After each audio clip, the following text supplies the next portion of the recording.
everyone. We're back in the Red Earth Production Studios for another edition of YBMcast powered by Game 7 Baseball, and it's a brand new year. Brand new year. 2022, and we're ready to go, right? We are. It is cold outside, so that means, teams are inside hitting That's correct. And getting after it to start their springs. It's the big start. It's we're heading toward the March. We're marching toward March. Here we go. Right? Yeah. Marching toward March. I guess the pitchers and catchers will be. I don't know. There's a lockout right now. Yeah, and last time I read on this, they're nowhere close. You want to see my shocked face? So we'll hopefully see what happens there. We'll have a spring. There is absolutely no way Major League Baseball can do that. I think it would be very very difficult for them to do that. With COVID, the COVID year and all that stuff, this would be very, very difficult. They're already losing fans, in my opinion, so they can't do this. We'll see what happens. But we're also marching towards the spring youth season, high school baseball. Game7baseball.com. Go get your team registered for the upcoming spring. They got some great stuff down in Branson starting off the season at Ballparks of America, then coming back up here to the Metro St. Louis area. Great tournaments. Get yourself in there. We're going to be we've got a couple of elite championship tournaments with YBM, so we're looking forward to that. Got our winter workout tour coming up. We're making our first stop here real soon. And so it's a lot of stuff going on. Baseball is on its way. Bullet train. It feels like it's in full swing. We're getting our payments out for our coaches, for the tribe and stuff like that. And just seeing it all. And, we're playing a lot with them guys, at least my 14U team. We're going down to Branson this season. Yeah. So I'm excited to be able to work with them. But it is on. Yeah. It's January 3rd hit for us, and it's and that's what we're here to talk about here. We're starting. Everybody's getting in the cages, and there's a lot of talk. We started off talking about hitting. We're going to be talking hitting, and we're going to have some guys coming on the show over the next few weeks talking about hitting. We're going to get some of the local instructors around. We got some of that lined up. And it's always interesting to me to hear different angles, different thought process. And today, Mitch, with all the technology, hitting instruction, it happens, is much different today than it was probably 10 years ago. For me, I think if it ain't broke, don't try to fix it routine. And, I hit with a lot of kids who are young athletes, maybe that second tier of athletes, not that top level. And so for me, I still try to keep it as simple as I did when I taught my daughter how to hit, 10, 15 years ago, or even how I kind of approached the game. It's the upper levels that we want to try to maximize, that you want to get a little bit of that technology to help them in their swings. I think technology has its ups and downs, or, its positives, and some of it I think is negative that can destroy a kid's confidence too. Because we're looking at technology there aren't too many clubs anymore that don't have hit tracks. And that's the big one right now. Yeah, hit tracks, blast motion, the sensors on the bat, dynamic kinetics. Right. You have, there's some other fun things. I think Coach Strickland has, I think he has the little things that you put on your body to maximize movements from some of the things that I've seen advertising through Coach Strickland. Well, I know Justin and I, it's been a couple of years now when we were with the Gamers, right? We did a tour stop at the Gamers, and they had that kinetic. It was a harness on the chest. There was sensors on the back, sensors on the elbow, the wrist. There were sensors everywhere. And the technology was developed for golf swings.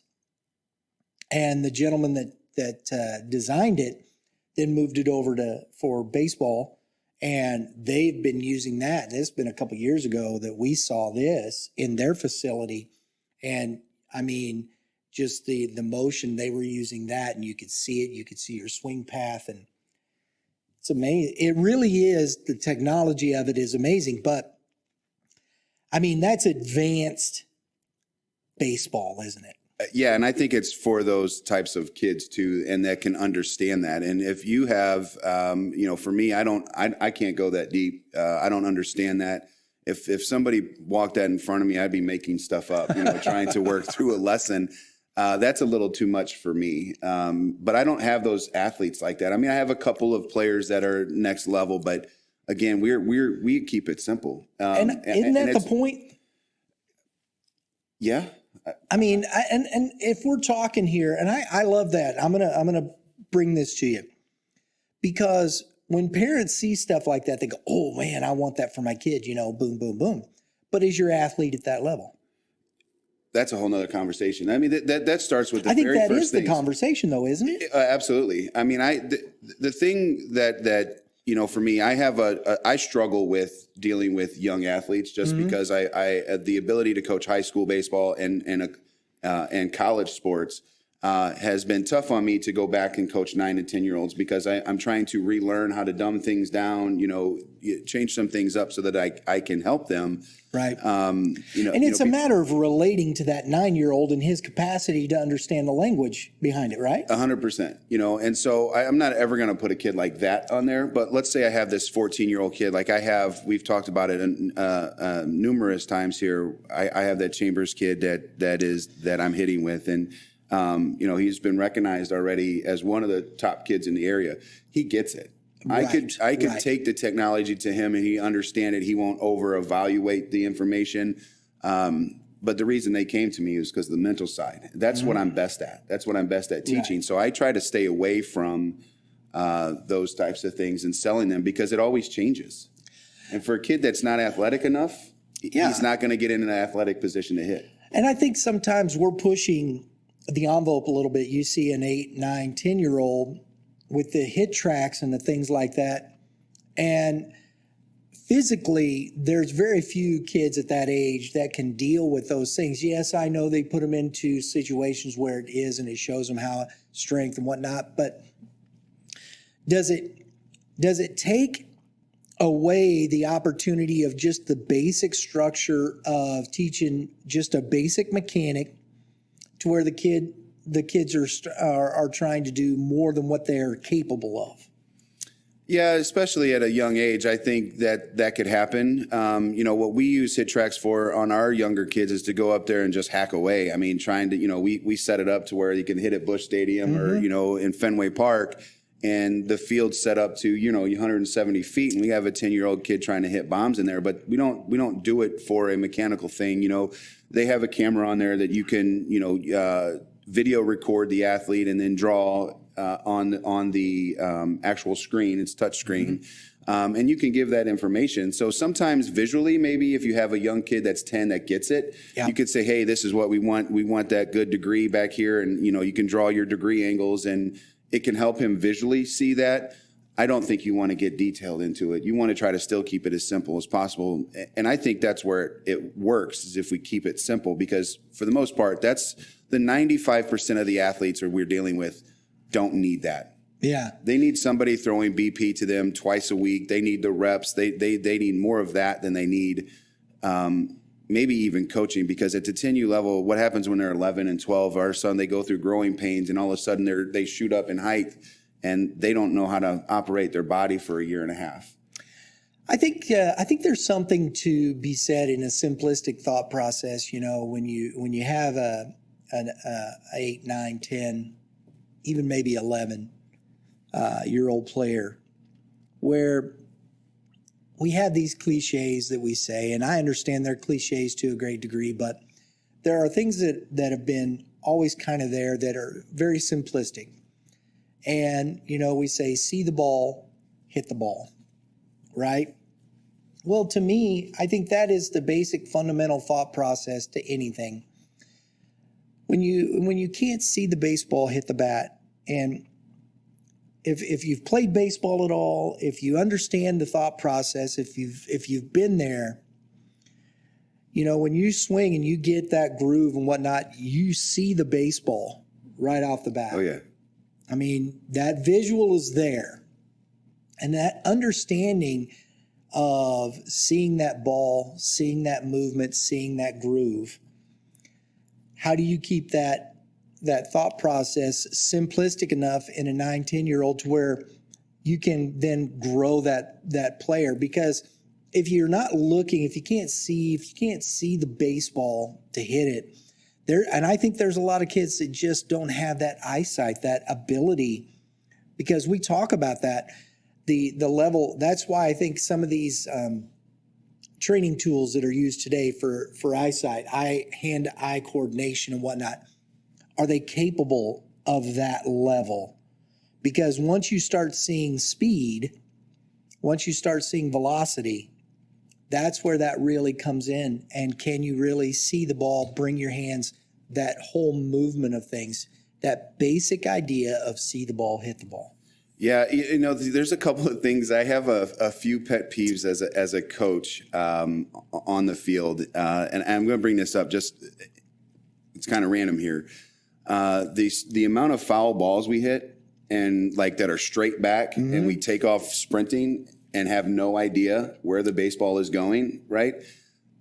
Our catchers not knowing, you know, what side of the shoulder the ball is going over. Those things drive me crazy. And I always bring this up, and I said, I bet baseball is the one sport that you have to play with all of your senses. Maybe you don't have to have a hand. We've obviously seen Jim Abbott, you know, play without a hand or an arm or whatever, and you can't be blind and play this sport. You know, and so you have to have eyeballs, and that's the one tool that we have to have and be good at. And I talked with one of our coaches in there that does softball at the hitting zone, and I asked her, and it's always pitch recognition. Yeah. And timing. Yeah. A kid can have an ugly swing and be a great hitter if they're on time, but they have to be able to see the ball. And so why do we have cage monsters? We have kids that just absolutely murder baseballs and softballs, right? And they get out to the game, they have no idea what they're doing. They're looking for the same spot, you know, right in the middle of between pitcher and catcher. They're always looking for that. They're always late. You know what I mean? Yep. And so they're rushing their hands out. They're hitting balls back here when they should be hitting them out in front. It's, you know, depth. And it's that's what has led me to get back to trying to be basic and not be so mechanically. And I'm not going to say a robot, but you know, I don't want a kid to finish like me because that's how I hit. And most of you instructors, you can go around the county and you say, well, that guy works with this kid because of the finish, right? Right. You have those things, and I don't want that anymore. I want the kid to see the ball out of the hand. I want him to recognize, or her to recognize, spin out of the hand, what the fingers are doing. I want to be that detailed, and versus the swing mechanics. You know, I was watching Ken Griffey Jr.'s, and he's got one of the sweetest swings. And I was watching his videos the other day, and I swore like 95% of his swings looked like he was swinging down at a baseball, you know, this way, and able to connect it. And it's, you know, he's hitting them out in front, but he's got such, you know, launch in that baseball. and it just, to me, it's like, you know, what are we actually really doing as coaches? And we see the technology, and so we're trying to be the next big thing. And we're dealing with 95%, not the 5%, for the most part. I think it's very interesting. And this is something that, you know, we've watched Adam Wainwright do late in his career. I know Johnny Cueto does it from time to time. And so I've seen a few other pitchers here and there that can really actually do it, because it's very difficult to break your rhythm. Oh, yeah. And then throw a strike. Yep. And I've seen Johnny Cueto do it. I've seen Adam Wainwright do it. Well, they will vary their mechanic and still throw a strike to bring to disrupt the timing of the hitter. So when you're talking about timing and understanding when to set yourself in motion, the break, when's the ball coming, how do you understand that? Where do you do that? And I think the understanding of that is can you follow the baseball? Can you follow it in a pitcher's hand? How are you picking it up? Where are you looking in that box as it's coming from what slot? Overhand, 3/4 side. How are you picking that up from those situations? And are you getting it early enough to be able to even to visualize a spin? There's a whole lot. I love talking about this stuff because it's obviously such a very opinionated thing. Absolutely. And that's why I like talking about it. But again, I asked my 14U team, it was our first practice last night, and we were hitting, and I asked them about their previous teams. Well, they didn't have accountability when they were hitting. And last night they struggled. And we had one coach throwing front toss underhand and another coach throwing over the top. They were absolutely crushing underhanded, right? Right. It's so close to you. It's soft. You have time to make adjustments. Well, they didn't know what to do with the ball out of the hand. So, for us, we call it the window of opportunity. You're looking for this slot, to get your, swing off. And I kept telling the guys, I said, what happens when a kid has a slow arm? Can he throw gas? They looked at me and had no idea. These are things that I think about as a hitter myself, from hitting in high school, college, and in the men's leagues that I played in the last several years. If a guy has a fast arm, he's probably going to have a little velo behind it. Right. There's no way that a guy can have a slow arm and just pump 90 miles an hour out of that hand, So we don't talk about those things. We don't pay attention to those things. And, I'm trying to get them to understand that, and they have no clue. I think these are small things that how are you impressing that on a 9, 10, 11-year-old? Do they really understand those concepts? And are the kids at that age strong enough even to understand, be able to do those things? What are you seeing? You may see a kid here and there that just, whoa. Yeah. Chambers' little sister is 10. I can talk to that young lady like a high school athlete. Now, I have a 9-year-old. That's few and far between, though. Big time. And she plays on one of the top teams, organizations in our area. I have a 9-year-old that he's getting ready to turn 10. And I try to do one lesson and teach a few things to help his hands out, and overthinker, right? Immediately went to thinking about this and it took 10 minutes as he's trying to figure out how to line his hands up or whatever to do. And I after the session, I went to his mom and said, all I'm going to do is tell him to grip and rip. That's all I'm going to. And so he comes in, he has a blast. Now, I don't charge the family like I would a typical client because I'm not really teaching. I'm throwing baseballs at him. I'm trying to have him have intent. But again, they want me to do this because they can't as parents. They're not athletically gifted to do that. I'm not gifted, whatever, but you know what I'm saying, to throw baseballs. And they come to me twice a week, and he has grown and he's having a blast. And he is more consistent now because all I tell him is, hey, watch the ball out of my hand and watch it hit your barrel.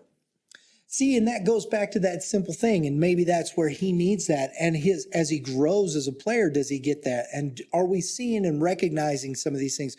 And with the technology, I think sometimes we get caught up in methodology rather than understanding the individual, the player, the kid, understanding that not everybody is always the same. And I go back to this, I believe this very much. If hitting was the same, then everybody would have the same stance. Yeah, that's not the case.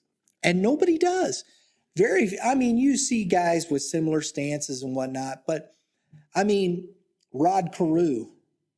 Mickey Templeton, you have Arnie Lansford. I'm sure some of the people watching this have no idea who those people are. Right. But growing up in this, 70s, 80s, watching those hitters hit, and I didn't obviously get to see Stan Musial hit, but I've seen pictures of him and Ted Williams and how they hold their feet, close together. And, that was a common stance back then. And now you see guys with the big leg lifts and the Josh Donaldson types, and the game is just evolving, which that's the part of the game I love, that it's always challenging and always going to change.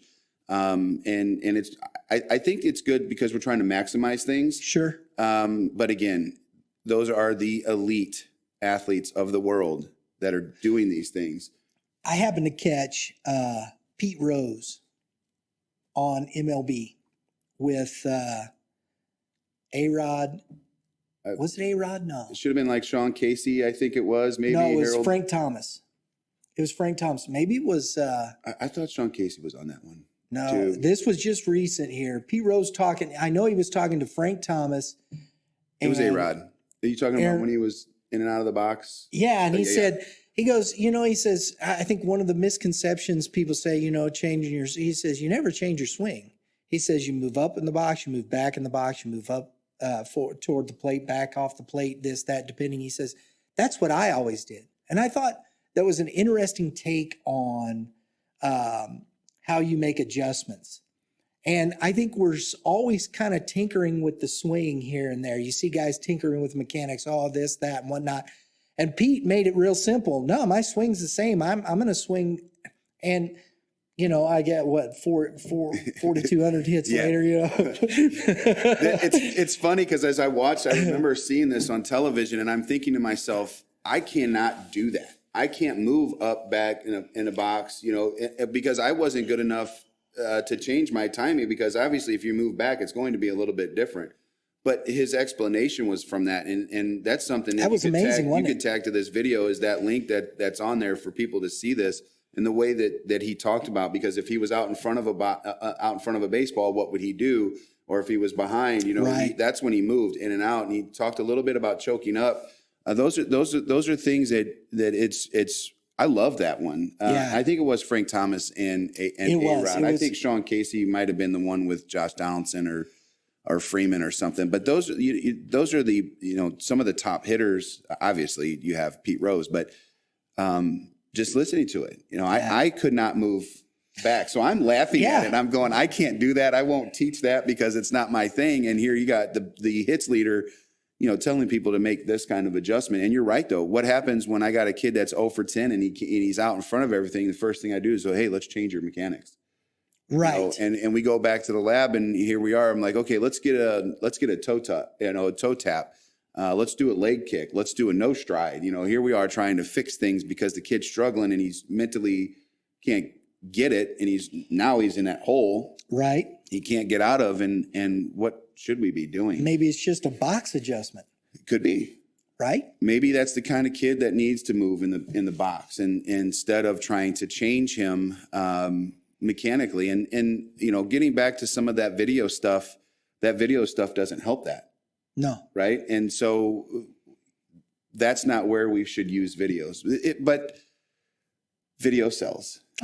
Technology sells. And I'm all for video, and I'm all for technology. Actually, I really am. I've always been that way. I don't think, but I don't think that you sacrifice the other things for the sake of technology, or you throw, as the old saying, the baby out with the bathwater, or just this, that. It's an understanding there's still an individual there. It's still a person. It's still a kid. It's still a 9-year-old, a 10-year-old, 11-year-old. And language and relatability and their ability to retain information. The body follows the mind. So understanding what that child, what that player, girl or boy, can absorb informationally and apply is, in my opinion, the instructor's greatest attribute. Understanding that thought process and being able to relate information to get them to that place. Whether you start a kid at 8, 9, 10 years old, fine. That's up to the parent. I'm not going to, yes, no, this, that, whatever the case may be. Yeah. That's the decision of the parent. But what you do, but then finding that instructor, finding that person that says, I can relate to your child. I know how to get them to do these things. How do they, and you're seeing the progression. I think that's the key. I think that's big time. For me personally, I have a hard time being able to go from coaching high school kids that are high level. You can have high level conversation with. I got a few professionals that I work out with, and then obviously coaching college ball. It's very difficult for me to go back to 10U and try to coach that, thinking that I have to change my mentality. And so what I do now is I go to maybe a few drills and just get a ton of reps in and have conversation. I just hey, what are you thinking here? And that's where the I don't knows come, because they don't really know. They're not there mentally. So you got to know your audience for sure. And so what I do is I talk to my other coaches. I say, hey, I got a couple 10-year-olds that need lessons. You want to take them on? And they're good with the younger groups. That's what they're mostly have dealt with. Well, that's when I first started with balls and strikes. That's what I did. I worked mostly the young group. I was 22 years old or whatever I was back then. And now I'm 41, and I want to have the kids that that are high level. And that comes back to things my own life, something my dad taught me many years ago, something we talk about, and we do memes and stuff. I believe it, power plus attitude equals performance. And, the application of knowledge is power, the application of it. If you're an instructor and the child is struggling, the player is struggling to apply the information, it's up to the instructor to figure out what works. Yeah. How to get that player to understand the mechanic, understand those things. And that to me is where the instructor, it's not a one size. That's where I think technology fails in those respects. Because not everybody, as you said, does that child really understand that particular application? Right. The technology only gives us so much information at that, right? So it does become very cookie cutter versus the athlete. And I think that's where we have to maintain that level of, contact, that understanding as an instructor, that personal relationship, where we don't get just folded up into the technology. Use the technology for what it's for. Yes. It's great tools, unbelievable tools, better than we've had in the past. But there's been great hitters long before technology. Way before technology. And some could argue that the best hitters, ate hot dogs and drink beer between innings, Ted Williams was Carl Yastrzemski, in the 70s and 80s. I mean, you look at Miggy, when he first came here, and now he's a poster, the child for right-handed hitting on that beautiful swing that he has. And so people dissect his swing. Tony Gwynn didn't have this information, and something that Pete Rose had said that that I loved about how he approached the game. And this is how I'm trying to teach kids. He had talked about 27 outs. In a game, he had 27 outs to prepare. And, 4 of those outs, or 3 to 4 of those outs, are his, and the rest of them was his teammates. How did they get pitched? What was the situations? Because now he didn't have the little notepads in there and going, what has he done over the last 3 innings? And how has he let off the, first pitch of the inning to each batter? And, he would, up here, he knew that, so he was locked in, paying attention to the game. And identifying those things, batters, he was talking to his other teammates. And so he had 27 outs to prepare. And that was a great read, or a little snippet that I got a chance to read and then watch him talk about that. That's big time. Yeah. What are you getting? And it just, going back to kind of knowing your audience here a little bit, sometimes less is more.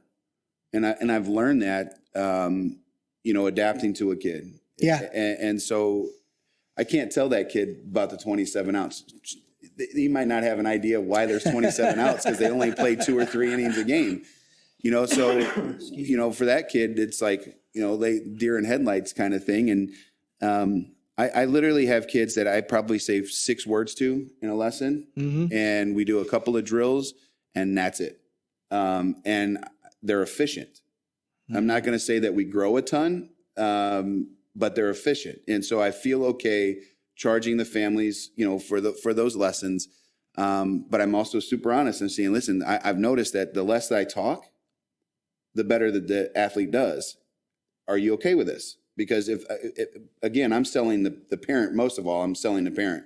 I don't think the kids, they just do whatever you're going to tell them to do, right? So I tell the parent these things, and they're like, she or he is hitting well. Let's keep it going. Because every time I've just been, at the mouth, they're looking at me like, I have no idea what you're talking about.